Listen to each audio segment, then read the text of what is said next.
مطالبہ یہ ہے کہ سپریم کورٹ کے فیصلے میں بہت زیادہ فلاح موجود ہے، بہت زیادہ سکون موجود ہے، اور اس میں 2011 کے الرحمن الرحیم آج ہم نے پشاور میں سپریم کورٹ کے فیصلے کے خلاف مارچ کے ساتھ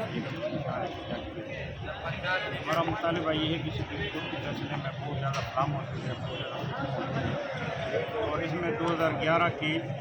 اور آرٹیکل 298 سی اور 298 کو انہوں نے نظر انداز کیا ہے۔ جماعت اسلامی